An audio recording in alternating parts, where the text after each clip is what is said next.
Thank you. Through Mr. Acting Mayor, the post-recess meeting is now being live streamed. Okay, thank you, Mr. Clerk. Members of Council, welcome back. We are halfway through our agenda, and the next item was pulled by Councillor Silovitz. It's item 13.9 regarding hybrid council and committee meetings. Councillor Silovitz. Thank you, Mr. Chair. I did speak with the clerk about this as well as yourself. This is specifically when we come to, I'm absolutely fine with the report the way it is, support it. This is specifically to do with the Accessibility Advisory Committee. And Mr. Clerk has an amendment, I believe we were looking for. I'm not quite sure how Stephen wanted to handle it. I believe the clerk has wording that. Thank you. For your suggested amendment that can go up on the screen. Thank you. There it is in the bold. The reason for this is, as the chair of the Accessibility Advisory Committee, I can attest to the fact that virtual Zoom electronic meetings are far, far better for members of this committee. So I would therefore like to make these amendments, which would accommodate the committee members far better. To be honest, us being able to use virtual meetings for this committee is an enormous advantage for most of them. And I'd like it to be shown in this motion that if you look at H, the Accessibility Advisory Committee be permitted to conduct its meetings either as wholly electronic meetings or wholly in-person meetings at the direction of the chair in consultation with the clerk and committee members. And I think that would work best. I would imagine that at least for this term of committee, that they would much prefer to continue on the electronic schedule. And it's far better to have it one or the other, as has been discussed by in the report, that having a hybrid is cost prohibitive. So those are my amendments, and I hope they would be seconded and agreed to. Thank you. Okay, thank you, Councillor Silovitz. It's actually good to hear that one of our committees has benefited from the move to electronic meetings. I see a seconder from Councillor Chan. Thank you, Councillor Chan. Did you want to speak? Anyone else wants to speak to this? Okay, so just a housekeeping on how we are going to conduct our meetings. What's the start date, Mr. Clerk? Is it the next council meeting going to be our first test of the new chambers? Yes, through Mr. Acting Chair, as said in the report and Council's previous direction, we will be proceeding with hybrid meetings, beginning with the next council meeting. The next council public meeting, because council's direction was for April, and the council public meeting is actually scheduled for April 7th. So if we keep to council's direction, we will begin our testing and implementing hybrid meetings with the council public meeting on April 7th, followed by the council meeting on April 14th. Okay, thank you very much, Mr. Clerk. Well, so it'll be nice to get back into our chambers on April 7th. For those council members that choose to attend, they will. All council members can be accommodated now, and it'll be at your option and your discretion if you want to come back into chambers. I'm personally looking forward to it. So, all in favor of the motion as amended? Okay, carries unanimously. Very good. Okay, the next item that was pulled out was item 13.13.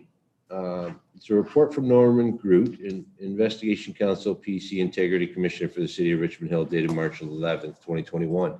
I will say this is pulled out because direction is required, and I'll tell you, I have some definite feelings as to how we should proceed here.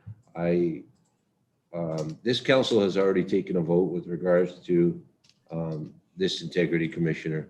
We did come to a majority decision and agreement that that he is no longer going to be our integrity commissioner, and we have begun a process of hiring a new integrity commissioner.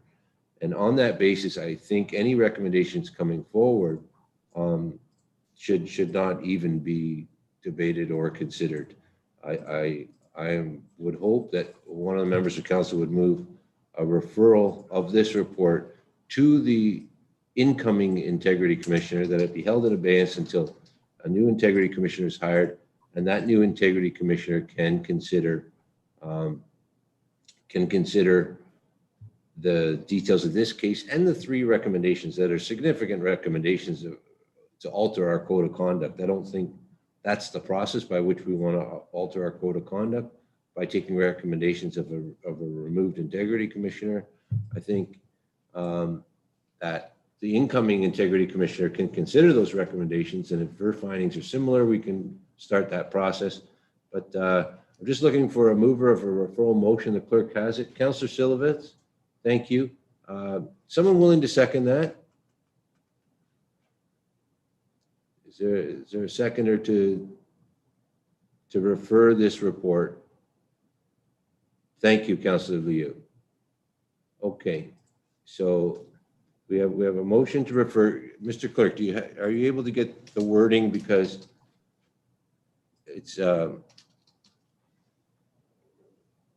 wording is important. Well, we'll give the clerk a second to put it on the screen so we all know what's being recommended and what's been moved by Councillor Silovitz, seconded by Councillor Liu. Silovitz, my apologies. Silovitz. Thank you. So I'll give members of council an opportunity to read that. And we have our first speaker, Deputy Mayor Pirelli. As the mover, may I speak? I'm sorry. No worries.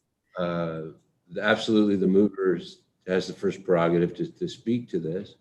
Thank you, Mr. Chair. I appreciate that. I just believe that in principle, this is the best way to do this. Mr. Groot, our previous integrity commissioner, was removed by this council. His contract terminated.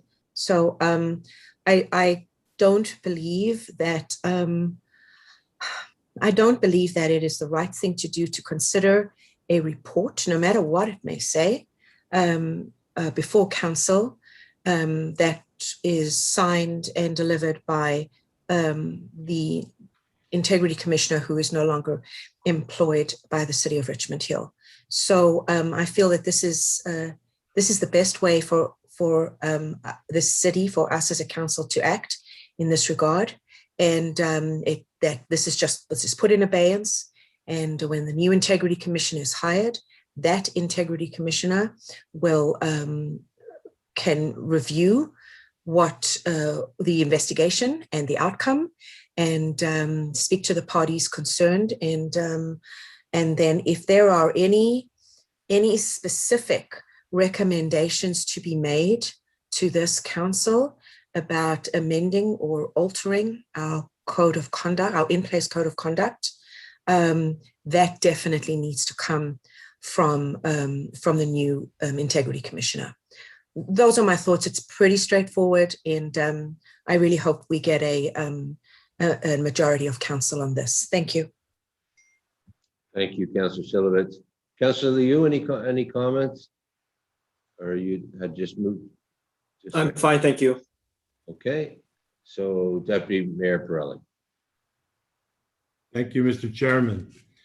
Mr. Chairman, we are mandated to have an integrity commissioner, which we have. The statement that we no longer have an integrity commissioner is false. We still have an integrity commissioner till the end of, I believe, April. May 1st is the termination date for the integrity commissioner. The integrity commissioner, the code of conduct process is very specific. The process has been followed here, and a report has been submitted by the in-force integrity commissioner. It would be highly inappropriate for us to even consider interfering with an integrity commissioner code of conduct complaint. That is what this motion is asking us to do. It's asking us to interfere with the process. We don't like the outcome of this report. And so we're Point of going order, Mr. Chair. next. Point of order. Councillor Silovitz, you have a point of order? I find those words to be absolutely they shouldn't be considered. This What's has the got point of nothing. order? Mr. Councillor, excuse me, I have the floor. Chairman, what is the point of I order? have the floor. No, you don't have the floor. You have I a point of have order. moved a Mr. point Deputy of Mayor, order. please, I'm trying to hear what the point of order is. Thank Yes. you. Point of privilege. What is the point of order? I think, I'll take that question from our chair, not yourself. Councillor Silovitz, Thank you, Mr. Chair. you're saying that your motives were questioned and Yes, you were accused. I will agree with you that they were accusatory and it's completely unnecessary, inflammatory. Deputy Mayor, please do not make reference to other members of council in a derogatory way. You can continue. Thank you. To support this motion is patently to say that we are interfering with an integrity commissioner report. We have a report before us. Our duty is to respond to the report as it pertains to the penalty phase. It has nothing to do with trying to circumvent the code of conduct.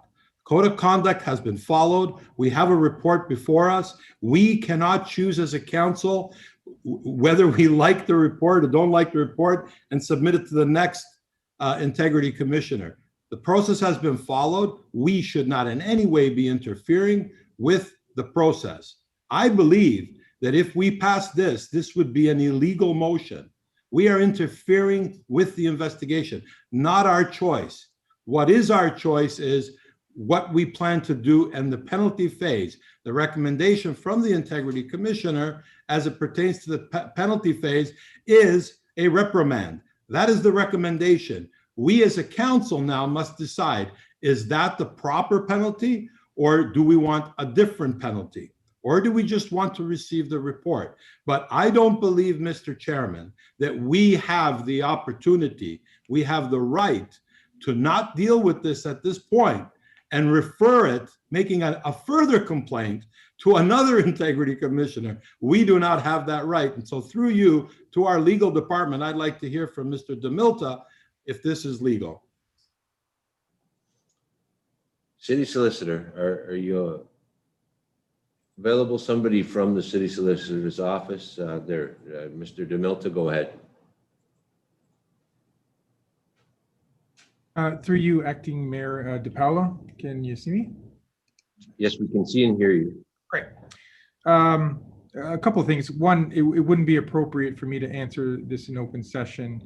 And I can tell you in open session that I haven't contemplated this particular question. And it would, if we were to move in closed session, I would likely have to report back to provide a legal opinion in closed session.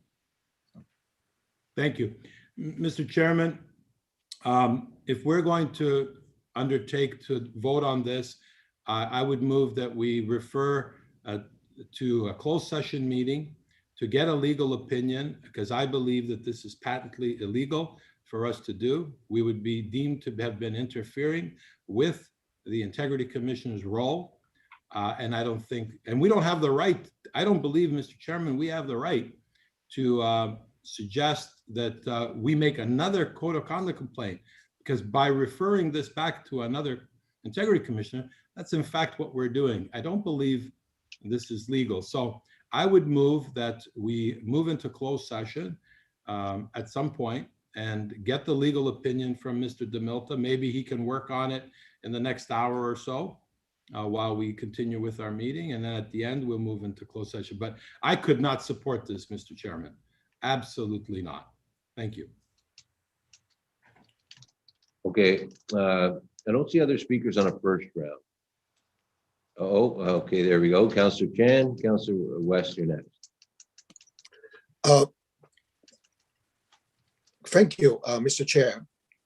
I think Deputy Mayor, Regional Councilor already mentioned, we do have an integrity commissioner, at this point in time, notwithstanding there was a decision earlier on to terminate this current, the retainer of this current IC. Having said that, I have no problem supporting the B of the motion, but I honestly feel that a resident has filed a complaint. Like it or not, the IC, the Integral Commissioner, has conducted, and looks to me, a thorough investigation, talking to both our colleague being alleged for those misconduct, according to report, and also talk to other individuals involved. So investigation has been taken. I honestly don't see the, notwithstanding there may be legal issues that have been raised, but also how another third person coming in to reconduct the investigation. And I gather that's something that I honestly cannot see from a due process standpoint, to put either the, I'll call it, involved in this case, and the complainant and any other person that have been interviewed, have been talked to by the current IC and his investigators. So I have concern about the due process in here, with all the parties involved, in all fairness, meaning that they would have to be re-interviewed, re-investigated, and given the passage of time, and given the report is duly submitted in accordance with the existing procedure and process. So I cannot support A in the motion as stated. B, yes, and that's my position. Thank you. Okay, thank you. Councillor West? Can we have Thank the you. So I can't support this. I think from what I understand, this IC report came into our staff before we dealt with the current IC's contract. So I don't see that it's valid whether we do or don't have an IC at the moment. I mean, it's on the table. I will say, just on a positive note, that I do agree with the fact that we really need to look at the Integrity Commissioner complaint, but we need to look at it on a much more comprehensive basis than what's even being referred to in the current recommendation from the Integrity Commissioner. This is a really serious and quite shocking report. And, I think that we owe it to our residents to deal with this. I don't think that deferring it or referring it or whatever is actually going to get us anywhere. It's a very complex issue, but I actually don't see where a reinvestigation of this is actually going to come out with a different set of facts. Really at the end of the day, it is up to us whether we, what penalty, if any, we impose. So I think, we only have two things in our power. We can reprimand and we can put a monetary penalty in place. So I don't see what we're going to get if we ask for a different answer. We're still going to really only have those two things to deal with, which frankly, I'm not sure that that's entirely a perfect system, but that's the way it is. Order, Mr. Chair, if I may. Excuse me, I don't mean to interrupt you, but I'm not asking we are not asking in that motion for What procedurally went wrong? we're not asking for it. What did Councillor West procedurally do wrong, Mr. Chair? Well, Councillor Silovitz, it doesn't. I'm trying to say what? In the procedural bylaw, what did he do wrong? Councillor Barros, allow Councillor Silovitz to state her point of order, or we can make decisions about it. Go ahead, Councillor Silovitz. I just want to make it object to the wording that was used by Councillor West. We're not asking. You're allowing a back and forth. I'm speaking. I have the floor. Barros, I've asked you Unbelievable. once Oh, already. yeah, unbelievable is right. Please Please don't. go the procedural bylaws to what Councillor West did wrong. Councillor Barros, I have the floor right now. Please let them get on with it. Thank you very much. Councillor We are Silovitz. not, thank you, Mr. Chair. We are not asking for, what is contained within the motion is we're not saying we want a different outcome. That's not there. Councillor Silovitz. That is not there. So that's the only thing I just wanted to say. Okay, that's not a point of order there. Fair enough. I just wanted to We'll add have that. another opportunity to speak. Councillor West. In fairness, if I didn't mean for us to be looking for another outcome, and that's a valid point, but the point is we only have two things at our disposal, so there isn't going to be much of a different set of things that are going to come out of the end. So I don't see the value in delaying this. That was the point I was trying to make. I guess the only other thing too, and I don't have any particular experience in understanding this to any great level, but I would have to assume that if we went through the process again with a new IC, the same witnesses that had to give their facts on this would have to go through the whole process all over again. And I don't think that's fair if that ends up being the case. And I'm not positive that it is, but I suspect that it would be.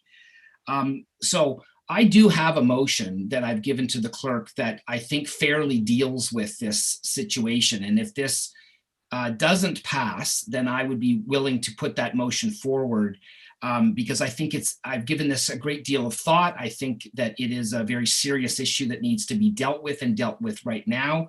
And I would hope that the discussion on the motion that I would be proposing would help to rectify the situation. So I'll leave it at that, and we'll go from there, I guess. Okay. So on the first round, we do have a motion on the floor, and I just want to say, with regards to what all the questions that have been raised, what this motion does is absolutely consistent with what we did when Deborah Anshell was removed as integrity commissioner and Groot was hired. All the cases were put in abeyance and they were held until the new IC had an opportunity. Even though we had effectively, to comply with provincial law, we had an IC during the transition period. That IC didn't investigate or deliberate on anything. So no one's looking for a different outcome.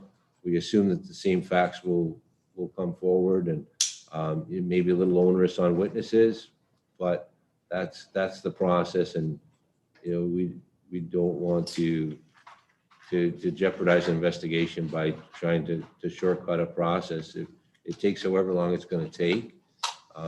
I think we're well within our rights to simply pass this file and these recommendations over to the new integrity commissioner. These recommendations are of a significant nature.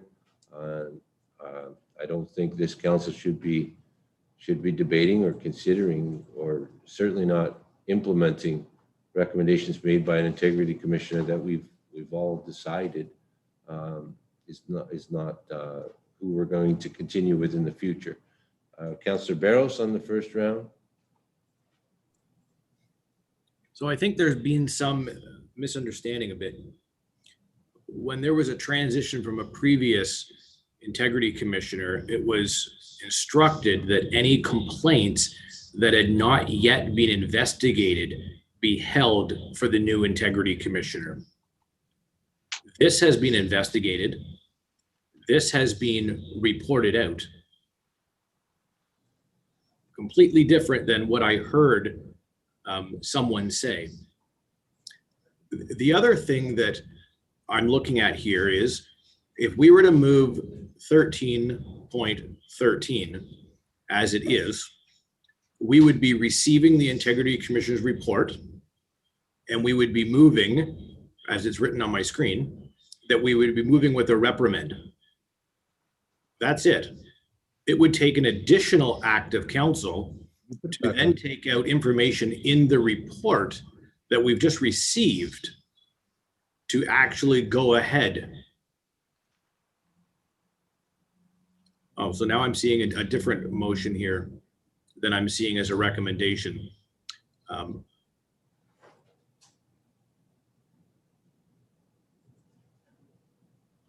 Yeah, so that's what I'm saying. There was some members that were saying that the original motion would change the code of conduct. Yes, that was suggested in the report, but that's not actually in the 13.13 that is in the agenda. So I can't support what is trying to be circumvented at this point in time. It is wrong. It is wholly wrong. I don't think it takes much common sense from a member of the public to realize that something is going on that doesn't seem to be proper. I'll leave it at that. Okay, okay. We're going to the second round, back to the mover, Councillor Silva.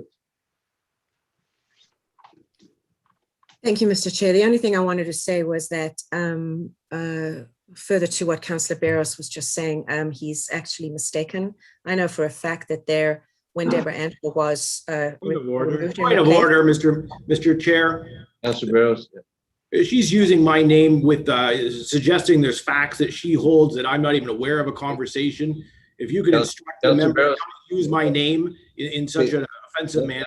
Let me rule. Councillor Silovitz, you did, it's got to be fair all around. You can't say that Councillor Barros is mistaken. You can make Thank your point. Go ahead. Okay. It is my understanding that when Deborah Ansell was removed as the Integrity Commission and we were searching for a new one, there was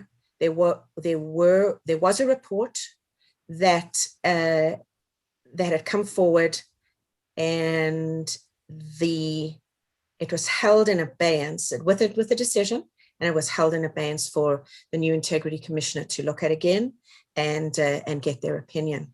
So there is precedent for this, and Councillor, nobody should be shaking their heads. We can discuss this further in camera if needed, but that is a fact. A fact. Thank you. Okay. So that's the end of our speakers list. We've had a wrap up from the mover. I'm going to ask that the clerk separate out the items A and B, and we can vote separately on items A and B. I don't. Can we record, Mr. Chair, record, record a vote, please? please. You want a recorded vote, Councillor Yes, Sullivan, please. Yes, please. on both items? Yes, Okay. please. Councillor Chan? Yes, record a vote, please. Okay, you wanted the recorded vote also. Okay, so we'll split that out. We'll have the clerk call out the roll call on the motions that are appearing on your screen. Thank you. Through you, Mr. Chair, voting on clause A of the motion moved by Councillor Silovitz, seconded by Councillor Liu. Councillor Silovitz. Yes. Councillor Munch. I'm sorry, I can't hear you. Yes. So, Councillor Munch, you're muted. We're voting on B, is that correct? A. A. I'm gonna abstain from A. Abstaining, which is a no. Acting Mayor DePaula. Yes. Thank you. Councillor West. No. Councillor Barros. No. Thank you. Regional Local Councillor Curley. Regional Local Councillor Curley, please. No for the second time. Sorry, I apologize. I could not hear you. Councillor Chan. No. Thank you. Councillor Liu. Yes. Thank you. Clause A of the motion fails to carry. Voting on clause B of the motion. Councillor Silovitz. Yes. Thank you. Councillor Chan. Yes. Thank you. Acting Mayor DePaula. Yes. Thank you. Councillor Barros. No, this is a council job. Thank you. Councillor West. Yes. Thank you. Regional Local Councillor Pirelli. Having no financial implications, no. Thank you. Councillor Munch. Yes. Thank you. And Councillor Liu. No. Thank you. Clause B of the motion carries. Okay, So that'll be forwarded to the new Integrity Commissioner, and direction is required on this item. So Councillor West and Council. Thank you. Deputy I'd Mayor. like to move a motion that I referenced earlier that the clerk has, if you could put it up on the screen right now, Mr. Clerk. Sorry, I apologize. I'm just trying to pull up which one yours is.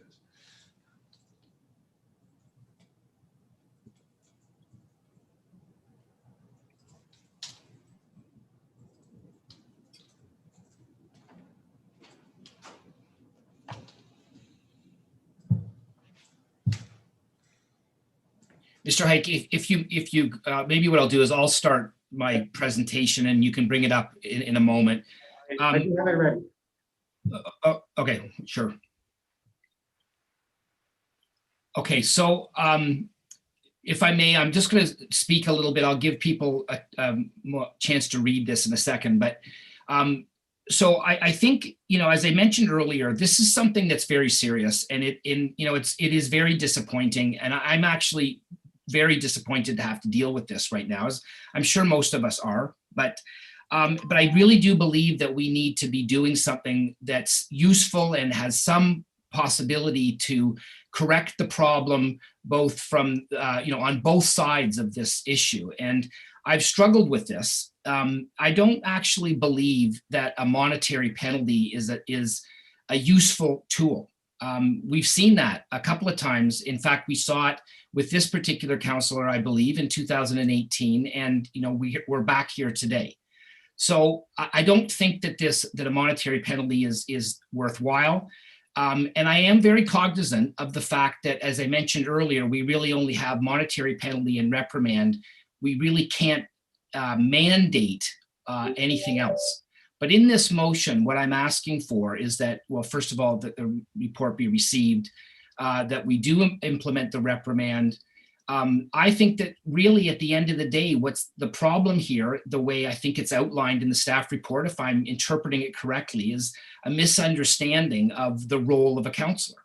And I think that really needs to be rectified. So I would suggest that Councillor Munch, takes whatever training courses are necessary to understand that role better. I also think, and I think this is very important, that an apology be issued. I mean, there's a number of people that have been impacted by this, and I think, it would be a good thing in all cases such as this, where an apology would be, I think, the right way to go. So that is the next point in this. And then we've already kind of covered this, I guess, just a minute ago in the other motion, but I really think that that upon hiring the new integrity commissioner, we really need to be looking at a full and comprehensive review, not just the things that this integrity commissioner has pointed out, a full and comprehensive review of our code of conduct. And frankly, I did hear a little bit from Councillor Pirelli and Councillor Barros that maybe this is outside of the purview of the IC, but I don't think it is. I think that a new IC or any good IC should be able to help council to make recommendations as to tightening up our code of conduct, because clearly, we've had a lot of code of conduct complaints and a lot of uncertainty around that in the last couple of years. And I think that we are long overdue for a major overhaul with a scan of best practices. And I think that the excellent IC that we hopefully will be hiring fairly soon will be able to lead us in that process. So I think that this motion covers the immediate short term. I think it covers the longer term. And I think that, within the power that we have, to impose penalties and ways of solving these types of behavior, I think this strikes a reasonable balance. So this is the best I've got. I'm putting this forward to council for their consideration. Okay, Councillor, did you want to maybe strike section E, given the what's already passed by council? I suspect so. I mean, I'll maybe ask the clerk, but I think this is blatantly similar to what we just passed. Is that correct? I think it's exactly what we passed. It's redundant. Okay. Just get rid of it then. I agree with you. The clerk agrees. So The motion is A, B, C, D, as you see on your screen. Does someone want to second this motion? Councillor Chan, I will second it, Mr. Chair. Okay, Councillor Chan, you want to speak? Yes, please. Go ahead. Yes, I think Councillor West put it well. It's not only showing that council received a report, and in fact, the B is actually a recommendation from the report, and C is actually talking about that this is something of any assistance to our colleague, and I think that would help in terms of the report's finding. I'm referring to report's finding that this is the conduct and behavior that was shown in the report is beyond what the responsibilities or duties of a counselor. Therefore, I honestly feel is constructive moving forward for our colleague to receive one of these training. And my recollection is the AMO, Association of Municipalities of Ontario, do offer courses for municipal councillors, usually in the beginning of the each term of the office, the 4-year term, but maybe this is something to look at. And also in the AMO resources, they also have handbook that really detail about what are the expectations and what are the duties and obligations with responsibilities of a municipal councillor. So I hope that's of help. And last but not least, that for D, and I think for the complaining and for the people who, as worded in here, have been affected or impacted by this incident, and I hope our colleague would consider taking responsibility for the action, regardless of the intent, which is the report come to a conclusion that offers sincere apology, so that I think in moving forward, that's how I see it as a constructive, positive way of moving forward. So on that basis, I'm supporting this motion moved by my colleague, Councillor West. Mr. Chair, if I may, there is a slight wording error in the last thing. Everything after 2020 right? should be gone. What do you want to change, Councillor? Sorry, I'm sorry about that. Everything after 2020. Okay, there you go. Done. It happened by magic. I apologize. That was a copy paste error on my part. Okay, we have a motion moved and seconded. Anyone else want to speak to this? Councillor Barrows. Oh, Thank you very much. In 2017, there was an article in Forbes. It was a leadership article, and it talked about how making someone apologize from a leadership perspective is a bad idea. If people don't naturally recognize they've done wrong, forcing an unfelt apology makes Point of no order. any better. sorry, is it point of order? Yeah, just a point of clarification. Councillor Barros is talking about forcing someone. I think if he reads C in the motion, it says requests the counselor. It's not forcing him. So it just, you might want to rephrase that, Councillor Barros. Thank you. Okay. I know that Councillor Munch is a gentleman. I know that when he messes up, he apologizes and comes good for it. What I'm saying is, and I don't know what his actual response is here, perhaps we could ask him, but if someone doesn't believe they did something wrong, what's the point in saying, now go apologize, but I don't believe I did anything wrong? Like, it's a big hand push on someone to say that. And it's not something that we can actually make happen. I'm also curious as to the other request that he take counselor training. What courses, what counselor training are we anticipating? Like, speaking directly to the complaint and speaking directly to this report in front of us, I've taken all kinds of AMO training. I don't recall there ever being some sort of scenario that would have spoken to this situation that would have provided guidance. So maybe through the chair to the mover of the motion, what type of counselor training is it that you're envisioning? There was a Councillor Chan referenced a couple of courses that AMO offers. I actually took one of them when I was first elected to council. He also suggested a number of other resources, including books.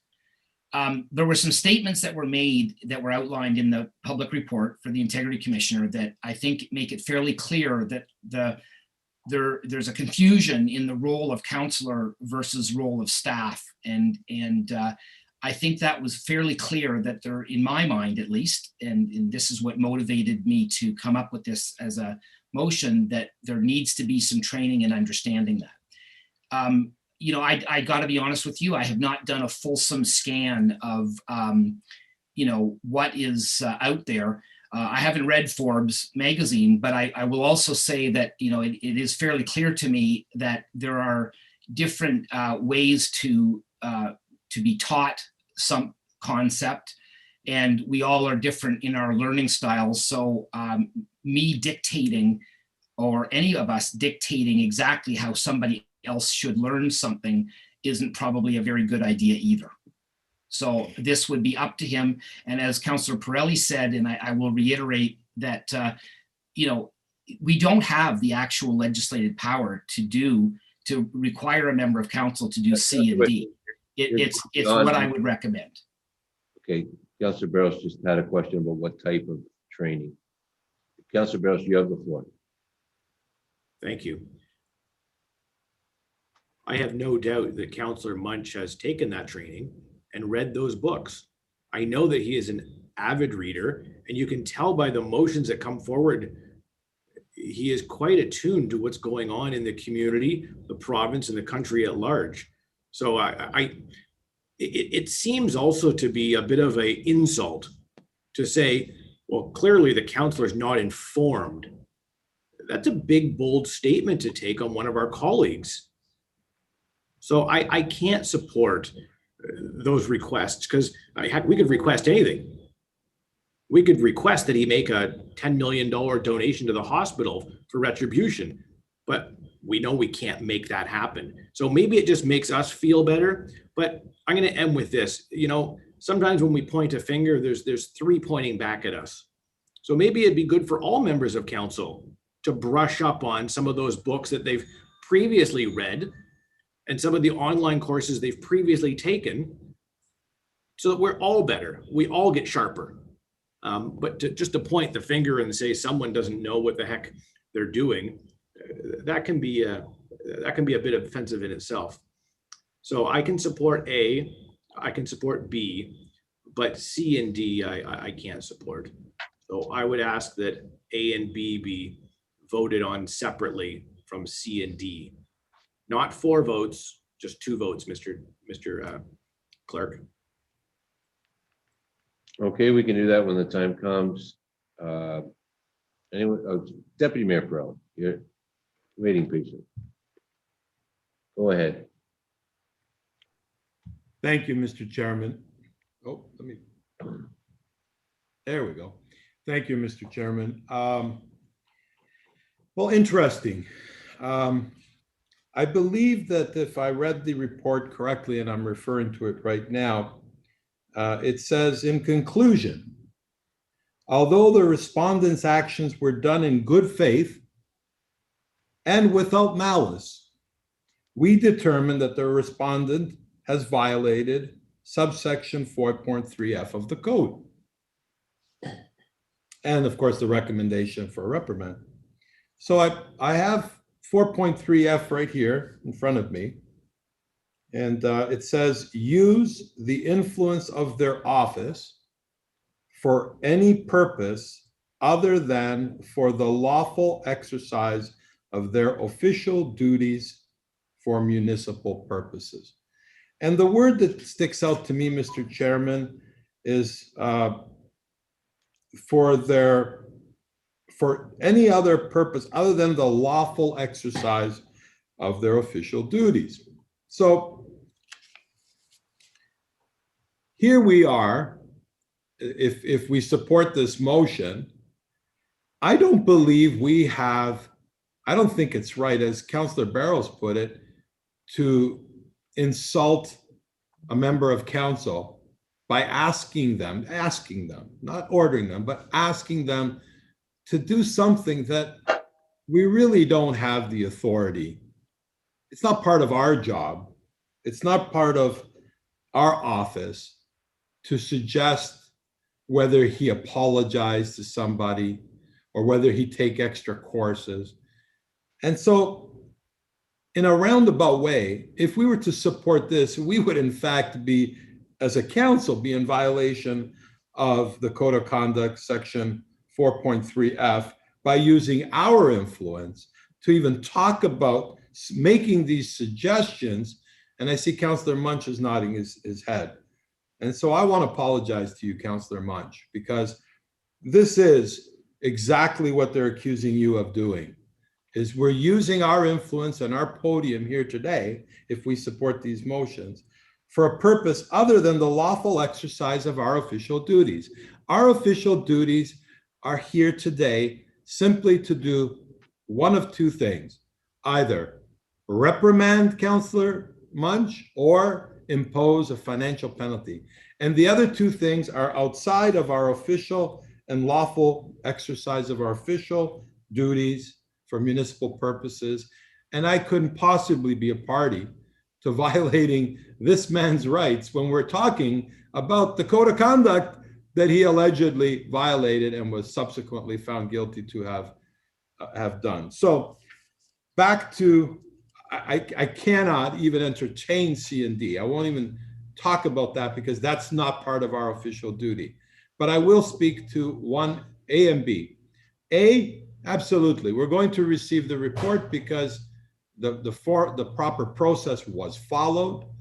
An investigation was done by a valid integrity commissioner who's still valid and in power today.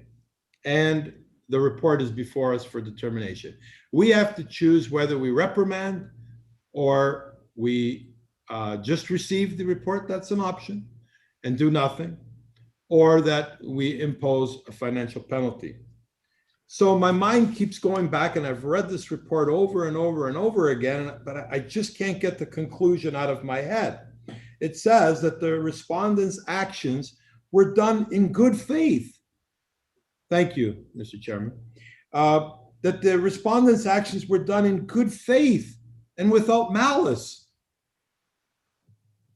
Oh, so I'm really perplexed that how this integrity commissioner came to the conclusion that we should.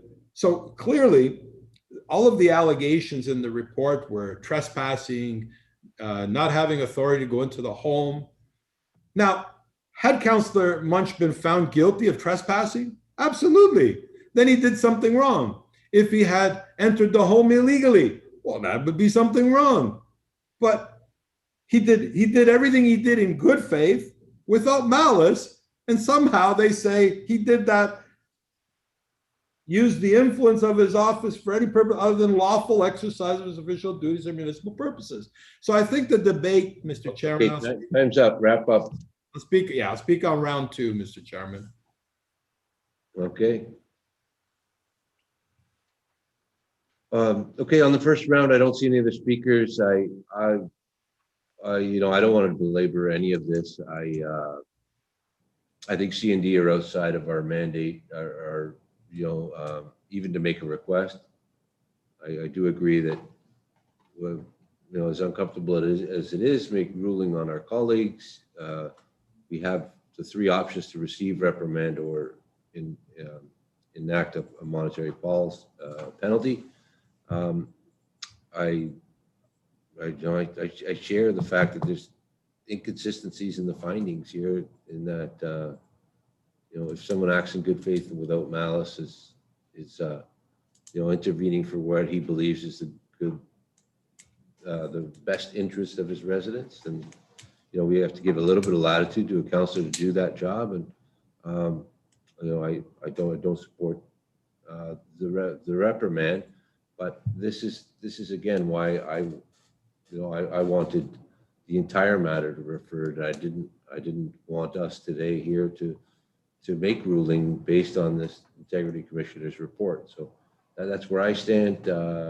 Deputy Mayor Pirelli is the only one who indicated who wants to speak again. So you're up, Deputy Mayor. Thank you, Mr. Chairman. Just to carry on. So to follow up on Acting Mayor DePaula's commentary, look, the reality is that it went through the process. We may or may not like the answer. We as a council don't have to accept the recommendations, nor do we have to accept the findings of the Integrity Commissioner. I think the Integrity Commissioner erred here. I think that if Councillor Munch had done something in error, he would have indicated clearly what he did in error.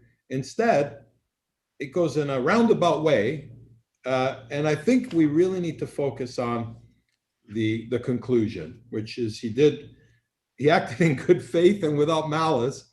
And if 4.3F states that used the influence of his office for any purpose other than lawful exercise of official duties.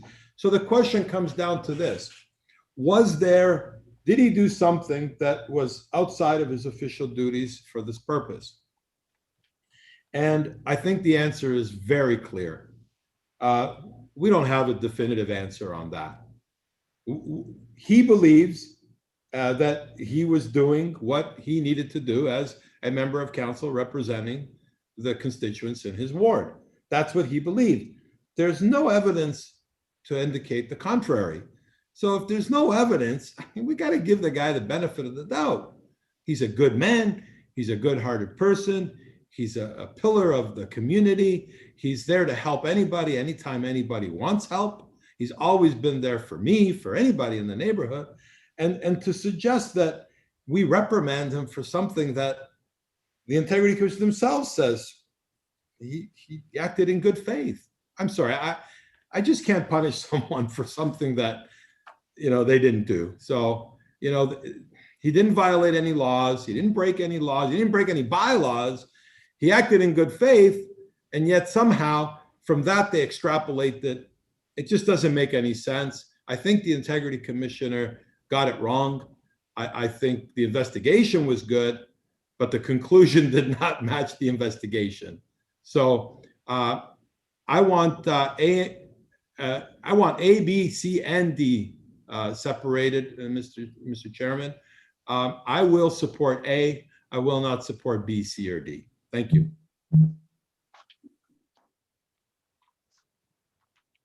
Okay. Councilor Leo. Thank you, Mr. Chair. No disrespect to the IC recommendations, and also no disrespect to the complainant. I would say that if I were the complainant, I would do the same. I feel for him, but after listening to what Deputy Mayor Pirelli said, and after reading the report, what I'm seeing here is Councilor Munch is doing it out of good intention. Yeah, no doubt. Is it a little bit over? Maybe. Is up to different people to judge. But when I look at this stuff, I will look at the intention, and I think he is doing it out of good intention. So that's my comments. Yeah, but I'll do the same thing if I'm the complainant. No doubt. But at the end of the day, if it's a criminal charge, as Deputy Mayor Pirelli said, so be it. But there's no criminal charge, and what's the IC saying here is is in good faith, and I agree with it. So that's all my comments. I was just make clear. To me, out of good intention is the most important part. Thank you. Okay, thanks. I think everyone's spoken who wishes to speak, and we've had a request for all 4 items to be separated out. I haven't heard a request for a recorded vote, so. Recorded vote, please, Mr. Chairman. Okay. You On read all- my mind. On all four? Yes, please. Okay. So, Mr. Clerk, you got some work to do. You're gonna do 4 roll calls for these 4 proposed motions, moved by Counselor Weston, seconded by Counselor Chan. Thank you. And Mr. Chair, just so Council's aware, Councilor Silovitz did send me a message advising that she had to step away. So step away from the meeting for a couple minutes. So she might not be here for the vote. I will call her name out just to give her the opportunity in case she comes back. So voting on Clause A of the motion, Regional Local Councilor Perrelli. A point of order, Mr. Chairman. Yes, Deputy Mayor. There's 8 members of council. And I see Councilor Silovitz is signed into the meeting. Okay, I think it's only fair that we wait to vote on this. well, we're down to 7. It's not unlike when we're in chamber. I'm gonna abstain from the 4, so you know. Well, Mr. Chairman, I would strongly urge Councilor Munch not to abstain. I believe that he should really consider that he has a conflict of interest in deciding this. And he should abstain means he's voting, which means he's not declared a conflict. I strongly urge him to step out of the meeting Yeah, while I'll we do that. Yeah, fair enough. Fair enough. Yeah, I'll do that. Fair enough. Yeah, absolutely. You bet. I'll do it right now. You need to state that, Councilor Munch. You need to state, I have a conflict and I will not be voting. Okay, I won't be voting. I'm stepping out. Thank you. Okay. If I So might, that's, I'm to take that as a declaration of a pecuniary interest, Counselor Munch. On item D, or all of them? On all. Only D? On all of them. Okay. Counselor Munch? Okay, so he's left the meeting and he's declared a pecuniary interest on this motion in its entirety.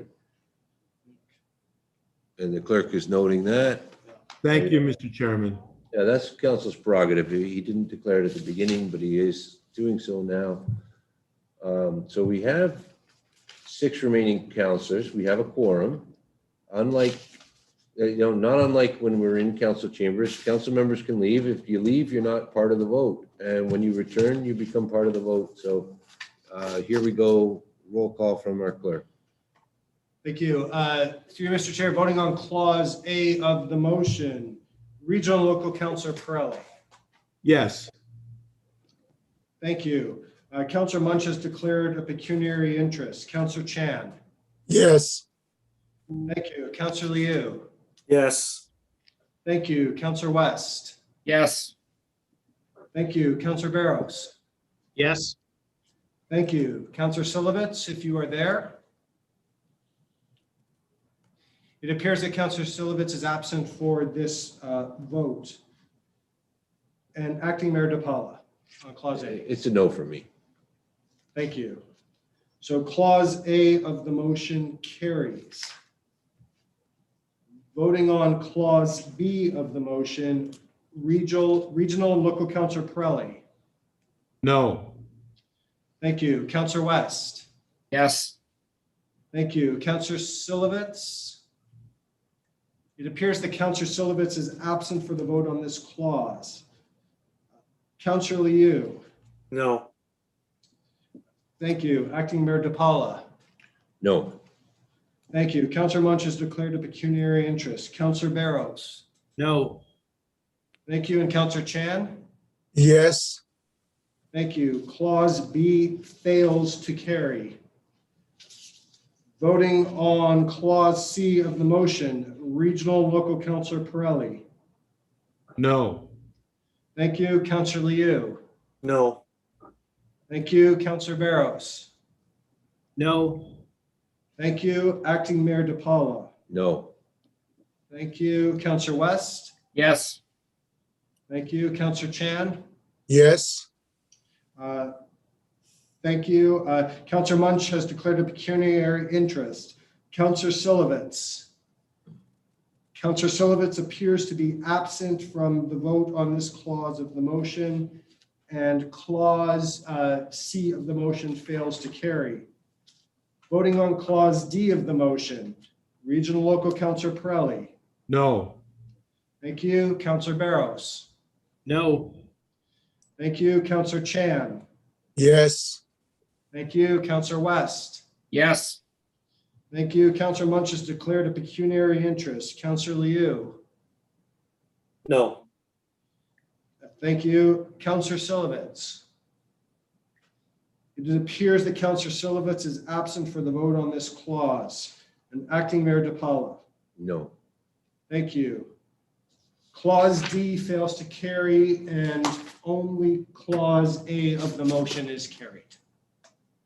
Okay. Thank you, members of council. At this time, I will let members know that we're in the process of putting together a council education session where we're going to get a little bit of advice from an expert on municipal governance, and I think it may be helpful for all of us to, at the same time have an opportunity to be educated on new changes in the municipal act. I think we're all well versed in requirements of the municipal act, but when it comes to the conduct of councilors, interaction with staff, and everything, I just hoping that we can all be on the same page. So I've got our city manager is looking into an education session, and that will be the opportunity to begin a process of re-examining our code of conduct and to see, as a council, do we need to collectively make a decision to amend that code of conduct in any way. So we will at some later date be going through that exercise.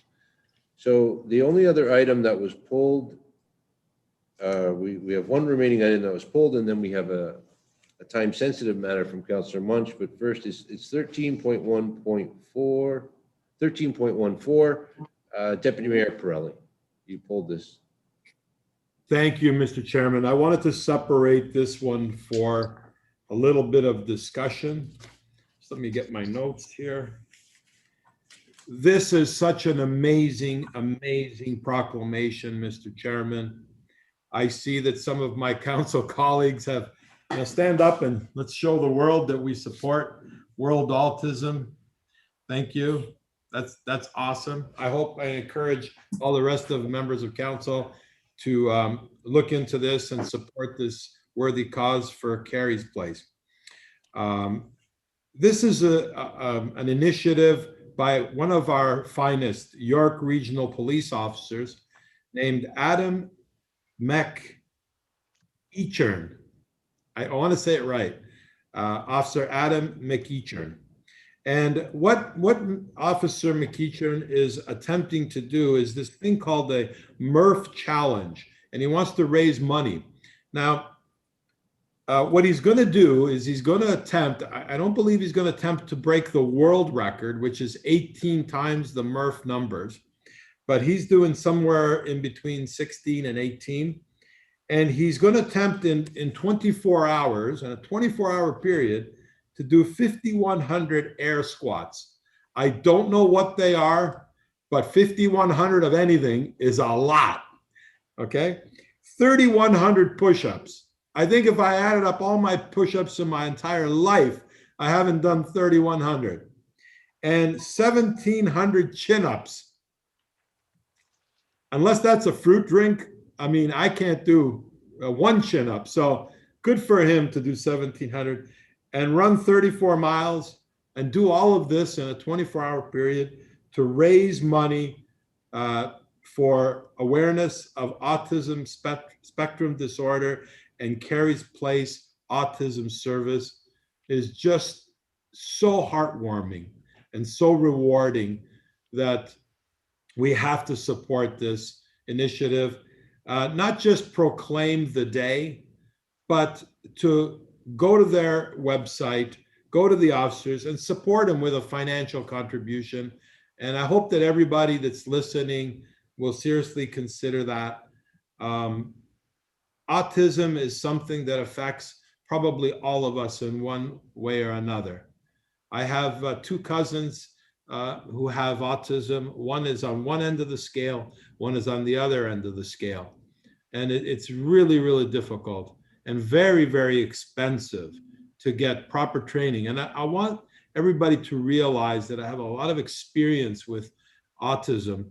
And I understand, I've come to understand that there is help, but it's very, very expensive. I've seen it with my own eyes.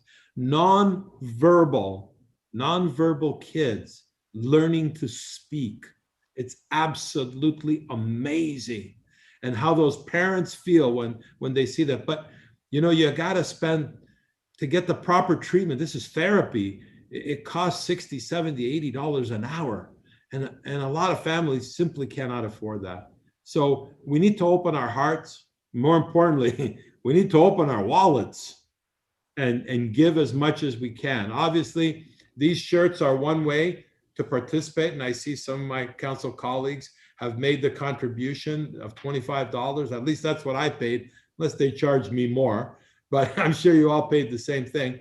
It's a $25 for a t-shirt, but it's $25 to help change a life. And I just wanted to bring it out that I'm thankful for the person who made the proclamation. And I just wanted everybody to realize that this is something that we should all support. Normally, we would raise the flag. That would be part of, you know, maybe for the month of April, thank you, Mr. Chairman, or half the month that we would raise the autism flag to heighten awareness for Autism Awareness Day. And unfortunately, we can't do that because of the pandemic and, you know, the getting together in person, so on and so forth. But next year, I think we'll be able to do the full spectrum of everything. And in the meantime, let's give as much as we can for this cause. Thank you, Mr. Chairman. I appreciate it. Okay, thank you. Councilor, I take it you're moving that we proclaim April 2nd as World Autism Awareness Day in the city of Richmond Hill. Who's going to second that? Councilor Munch? Okay. Anyone else want to speak? Don't think we're going to debate this. I think we're I'll speak. comfortably call the vote. Councilor Munch? Yeah, real quick. I mean, I think it's really great when we do these proclamations, everyone. There's a lot of really great causes. I think, you know, it's tough. We get involved in a lot of different things. I think it's really commendable that we keep doing this. I commend members of council. It should be noticed that Councilor Crowley did do these shirts and really led the cause on promoting by council. So I'm not really as the forefront of this, but I absolutely I think it was great stats he gave, and I'm glad that members of council are going to support this and all the other causes that we do and all the efforts. And it's really hard when we went to all these events pre-COVID and did all our efforts to do our thing. Here's an example where I ask everyone to please, you know, make your efforts to as much as you can to all the really great causes, including the autism. It's all really, really tough for all the families that are involved with the people that do that, and a great incentive. So I thanks for the proclamation. I'm glad to be part of it, and you know, I thank you. Okay, very good. Anyone else? All those in favor? That's 8 green signs. That carries unanimously. And that proclamation will be made on April 2nd. Okay. Now, the last remaining item is was introduced by Councilor Munch. It's of a time-sensitive nature. Councilor Munch, go ahead. Good day. So the province has put forward a deadline of April 19th, 2021 to get comments to expand the Greenbelt. And I think it's important that Richmond Hill be part of that process. And as Richmond Hill is going to be engaging other levels of government like the region, who are all going through a municipal comprehensive review, and given that the countryside designation as it relates to the Richmond Hill farming community, you know, we have the bee farm here who say that because of the light pollution at the Gormley Go station have now hurt and really damaged his honey capacities. We had Mr. Dormer come forward, clearly been around 221 years now. They can't farm. They can't farm there because we have urbanized the environment through the North Leslie. They can't get their farm equipment on Leslie Avenue. It's safety concerns. There's accidents happening. We need to make sure that we're all putting policies and procedures in place. And if we can agree, and I know some of you won't just because you won't, but the farming is not a vibrant. Point of order. Well, That's Councillor, a very disrespectful statement. Councillor Much didn't name anyone. He didn't. It's still disrespectful to his colleagues, whoever he's naming. Well, Okay, I didn't name anybody. I'm just saying some of you have, if that's you, great. I don't know who it is. Okay. If you take that personally, okay. Procedural bylaw is a. I don't think he's imputing any specific member of council. Go ahead, Councillor Much. Okay, so if you people on this council can, whatever your point of view is, I would say that many people would not agree that Richmond Hill is a vibrant farming community. When you have the farmers coming out here and saying that we're having problems farming, we're asking for Richmond Hill to recognize that, I'm more than happy to say I'm willing to listen to the farmers. And I think other people will listen to farmers. And seeing the province is asking everyone to say, can we please have consultation on the green belt? This is a time where it's very important that we have a 20-year window where this comprehensive review is taking place. So the motion that's in front of us today is saying, clearly, can we please support farming? Can we please request that we engage everyone in the discussion about engaging a greater greenbelt as a whole with all of its configurations? We want to make sure that we're getting lands that are designated for farming. If they're not designated for farming, then can we designate them appropriately? To designate areas that are farming that aren't farming for whatever other reason is not fair to those farmers. And it's not fair to our landscape and where we're going. We encourage the province, as point 4, we encourage the province to get input from everybody. I think that's reasonable to get input from everybody on the green belt. I would ask of the province, point 5, we ask of the province wherever possible to link designations together so we have a nice collaborative process. We don't put areas of growth on Leslie Avenue right beside an area where there's a farm that can't farm. Doesn't make sense. So we want to make sure that we have these core linkages, settlements, and countryside designations used in an effective way. And we're asking us all to be collaborative as part of the April 19th deadline. And why is it time sensitive today? Because if we wait, we're not giving everybody a great opportunity. So if we wait to the day before the deadline to put things forward, and then we want to have some sort of engagement process, like we're going to recommend to the region, whatever comes out of that, you're not giving enough time for those other people to get your engagement practices so we can make a constructive engagement with the province to enhance our greenbelt. So I say to you that I'm not anti-farming in any way, shape, or form. And I say to you that I actually think farming feeds families. And I'm going to say to you that I want to make sure that our farmers have got a really opportunity to do that's great for their industry and us. And I think that the countryside designations in a municipal comprehensive review should be reviewed. Now, should it be reviewed to something the same, different, whatever it is. But we should be engaging that. And when the farmers are saying to us in Richmond Hill, unanimously, all of them, they've all contacted me. I've engaged them.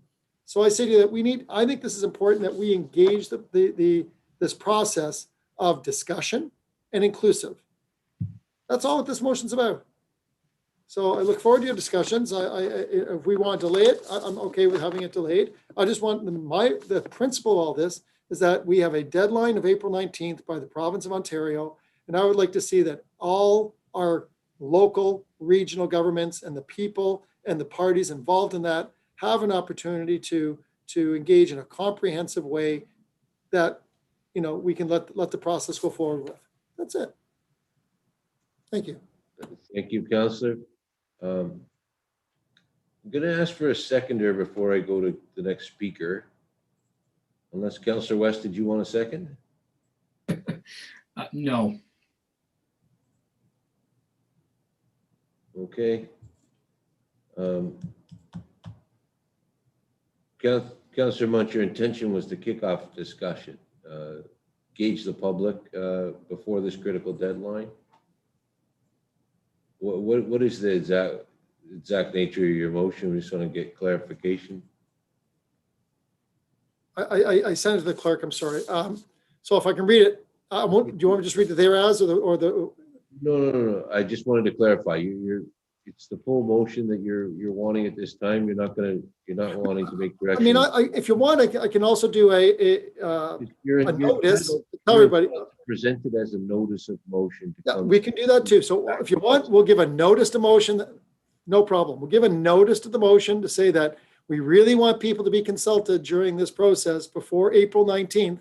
And if we want to give the notice to the public and to the rest of the council that till next meeting, that's fine. My only concern to everybody is we're only giving yourself a day and a half before the province is going to be formally receiving all of that. And if we want to engage, a more of an engagement with members of York Region or the Council of York Region, and you want to give that council an opportunity to review like we do, you're only giving them a day or less to actually review.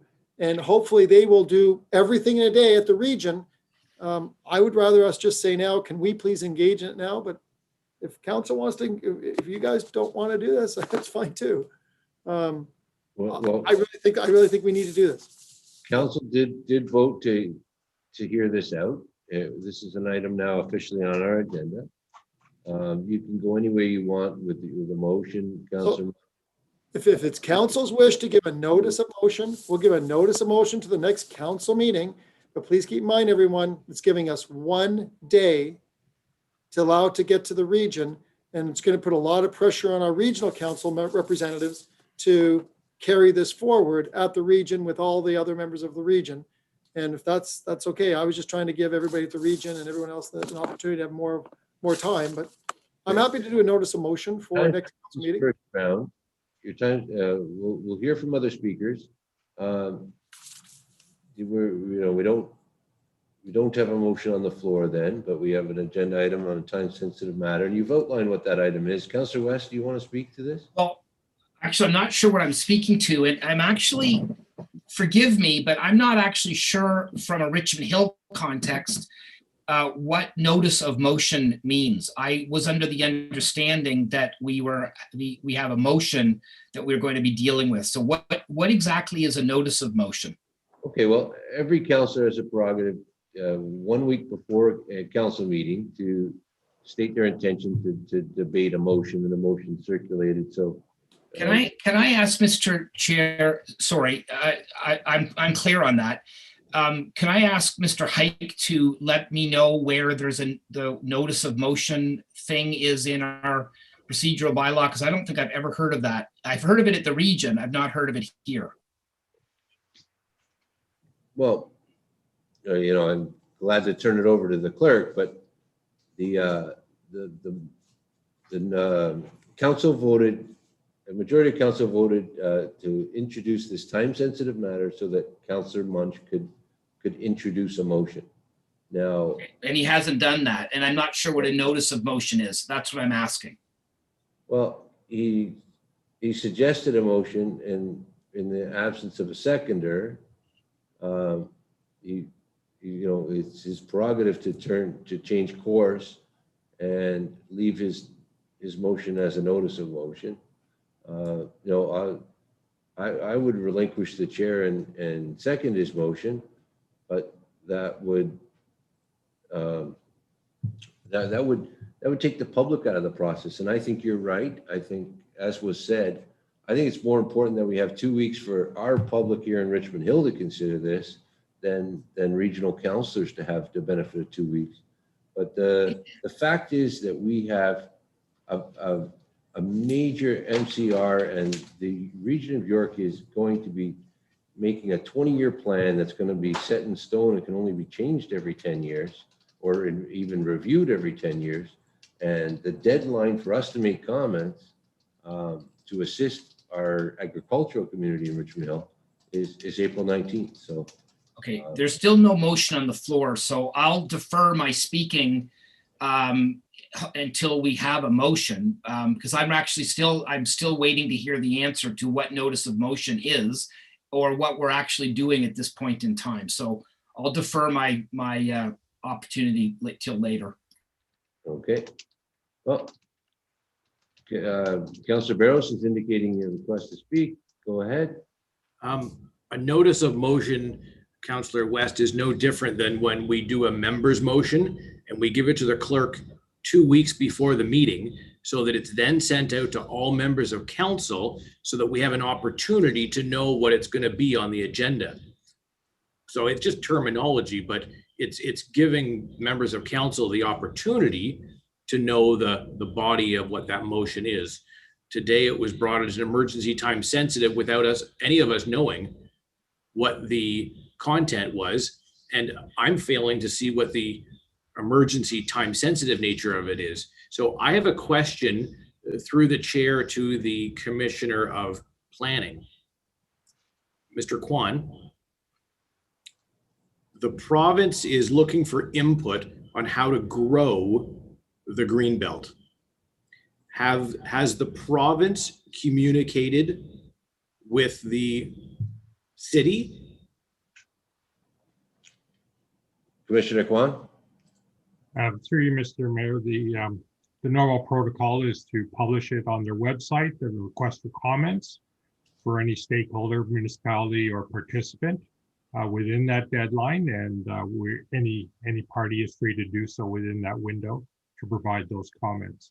At this point in time, the city has not provided comments directly on the specific matter. Thank you. So I think that there's been some benefit from what Councillor Munch has done. He's highlighted the fact that the province wants input from the public. So all members of the public that are watching today, you can go to the province's website, you can give them your opinion. And any member of council, for that matter, can go as a member of council and go and give their input also. I guess part of the problem that I'm having is, if this is just and the motion isn't as clear as that, which is why I'm not going to second it. I'm sorry, Councillor Munch, but the motion isn't, let's give them an idea of how to grow the Greenbelt. One of the items is to, it says right here, provide input to the province related to the provincial consultation on growing by requesting that the province study the redesignation of Oak Ridge's marine countryside lands to Oak Ridge's marine settlement. Well, Oak Ridge's marine legislation is a completely different piece of legislation than the Greenbelt. They're talking, we want to grow the Greenbelt. So is there pieces of land that you think should be added to it? How should the Greenbelt get bigger? I don't think, now some could take it as such, I don't think the province is saying what part of the Oak Ridge's moraine already protected should become part of the Greenbelt. No, that's So, not it. No. Those are my comments. I'm not going to second the motion, but I think that Councillor Munch has done a great job, a good service to the public by highlighting this issue. Mr. Chair, seeing we've got no seconder, I would suggest you move on to the next order of business. Okay, but hold up, there's some misinformation there. Point of order. Deputy Mayor, point of Thank order. you, Mr. Chairman. Following procedure, Mr. Chairman, we're all aware that a motion was made. It was not seconded. It's over. Let's move on to the next item of business. I don't know why we're still speaking about something that is not on the floor before us. So can we just please move on to the next point of order, next order of business, please? No, okay. I think you're right. Councillor Munch, it's your prerogative to put forward a member motion to give council notice that you want to discuss this. It's great that you brought it up, but and at least raise some awareness so our public has a little bit of time to consider this before that deadline. So I will move forward, and in fact, that comes to the end of our agenda items, and well, all I need is a motion for the bylaws 16.1, 16.2, and 16.3. Councillor Chan, and if I don't get a second, we're in trouble. Councillor Munch, we've got 3 bylaws. All those in favor? Okay, any opposed? That carries almost unanimously. Carries. Okay, the confirmatory bylaw. Closed session, Mayor. Oh, yeah, well, before we get to that, we're gonna need a motion to resolve to move into closed session. Counselor West, thank you. Deputy Mayor Pirelli. Okay. If I might, Mr. Chair, just because for the public record, to ensure that we're being, I want to confirm that the motion is as appears in the agenda, that we're resolving to go into closed session for item A, which is a proposed or pending acquisition or disposition of land in Ward 1, and B, to consider an ongoing investigation respecting the municipality or local board controlled corporation by the ombudsman appointing the Ombudsman Act. Just confirming that those is the motion that is being voted on. Right, so that's what's taking place in the closed session. We have a motion to move into closed session. All in favor? Okay, that carries. So thank Okay, you. So at this point, we will discontinue